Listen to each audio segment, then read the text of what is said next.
Every time Iran and America come close to war, every missile strike, every sanctions package, every nuclear standoff, journalists call it a centuries-old clash of civilizations. They're wrong. It started on a single day, August 19th, 1953, and it started with one man the United States decided had to be destroyed. His name was Mohammad Mossadegh, and in 1951 he was the most popular man in Iran. He was 69 years old, frail. He often conducted government business from his bed in pajamas. He was known to weep openly in parliament when he spoke about the Iranian people. His opponents thought he was ridiculous. His people adored him. Mossadegh had one obsession that had defined his entire career. Iran's oil belonged to Iran. For decades, a British company, the Anglo-Iranian Oil Company, today known as BP, had been extracting Iran's oil under terms that gave Iran roughly 16 cents of every dollar earned. The British kept the rest. Iranian workers lived in conditions that British inspectors described, in their own internal memos, as medieval. In 1951, Mossadegh did what no Iranian leader had dared.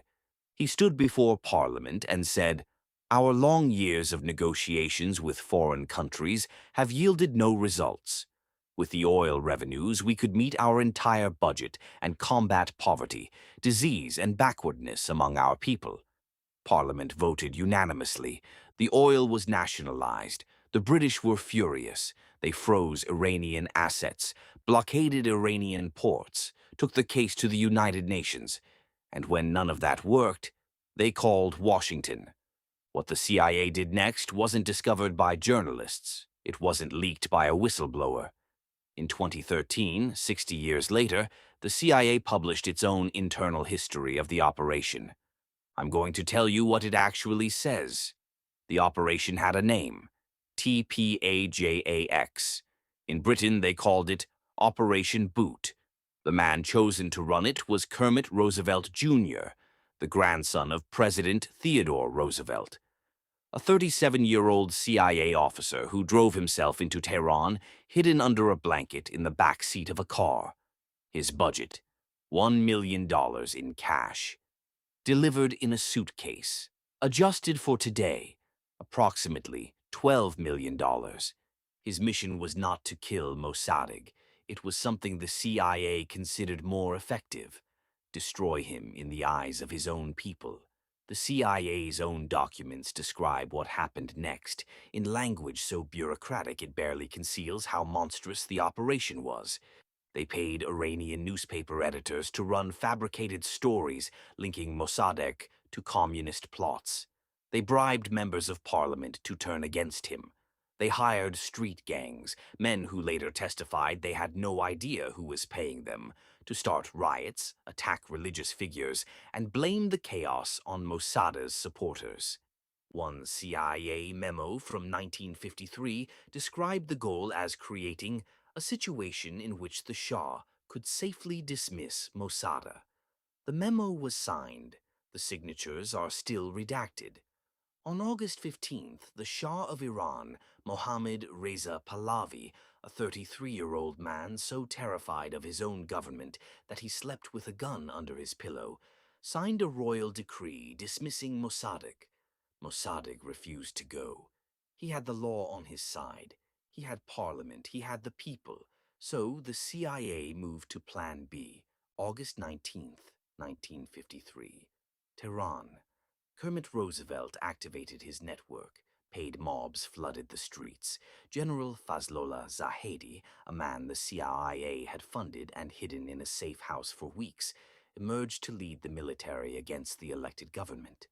The fighting lasted 9 hours. 250 people were killed in the streets.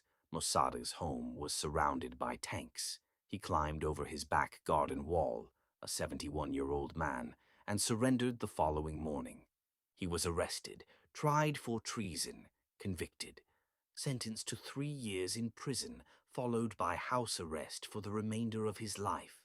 He was never released. He died under house arrest in 1967. He was 84 years old. The Shah returned to Tehran on August 22nd. Kermit Roosevelt was given a personal audience. The Shah shook his hand and said, "I owe my throne to God, my people, my army, and you." Washington celebrated.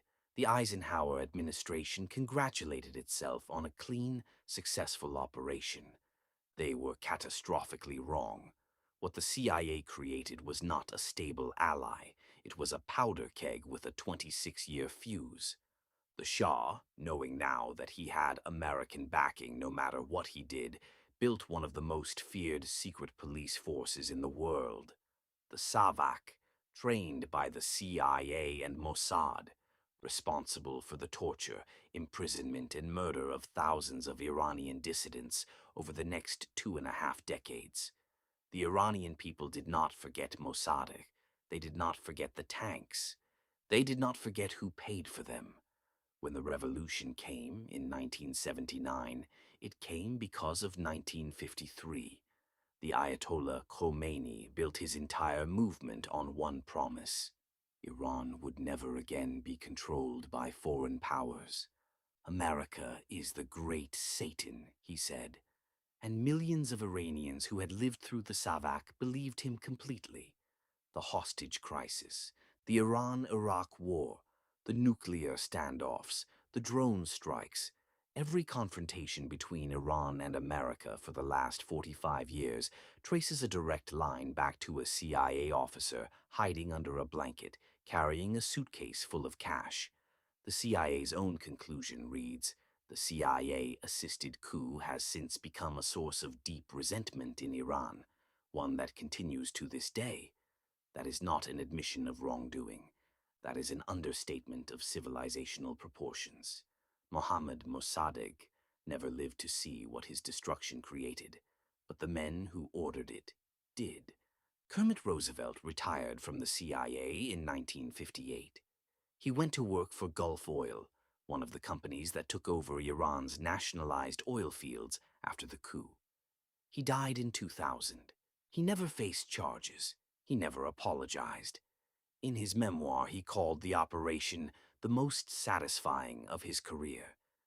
The oil fields Mossadegh tried to give back to the Iranian people are still producing today. If you didn't know this story, that's the point. This channel exists to find the operations with tidy code names and civilizational consequences, the suitcases of cash that shaped the world you live in. Subscribe, because there are 100 more of them.